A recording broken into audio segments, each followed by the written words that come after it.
3 things women should know about main.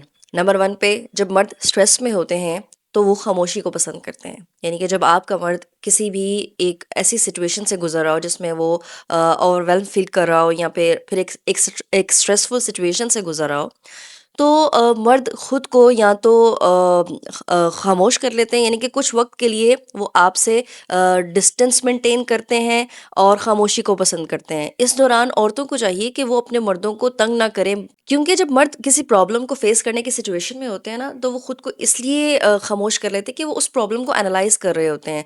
और अक्सर जो मर्द हैं वो अपनी प्रॉब्लम्स को अपनी औरतों के साथ शेयर नहीं करते, अपने इमोशंस को एक्सप्रेस नहीं करते, क्योंकि वो चाहते हैं कि वो उनकी जो औरतें हैं वो परेशान ना हो, और वो उस प्रॉब्लम को खुद ही एनालाइज करके उसको हल करना चाहते हैं। इसीलिए वो कुछ वक्त के लिए खामोशी इख्तियार करते हैं या डिस्टेंस मेंटेन करते हैं आपसे। नंबर 2 पे है प्रोटेक्टिव इंस्टिंक्ट। यानी कि अल्लाह ताला ने अगर मर्द को कवाम कहा है ना, तो अल्लाह ताला ने उसकी जिबिल्लत यानी कि उसकी नेचर में रखा है कि वो आपको प्रोटेक्ट करेगा, आपको लीड करेगा और आपको प्रोवाइड करेगा। और मर्द की जो एक प्रोटेक्टिव नेचर है, और वो आपको जो प्रोवाइड कर रहा है या लीड कर रहा है, ये उसको करना पसंद है, जिससे वो मोहब्बत करता है।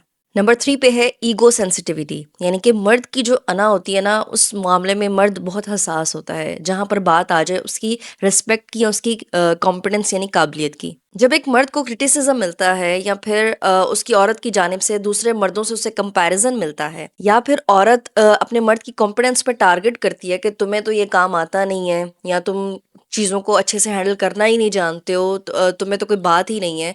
इस तरह की जो बातें हैं या हरकतें हैं, ये जो है वो मर्द की ईगो पे टारगेट करती है, जिससे मर्द जो है वो आपसे दूर हो जाते हैं, हर्ट हो जाते हैं।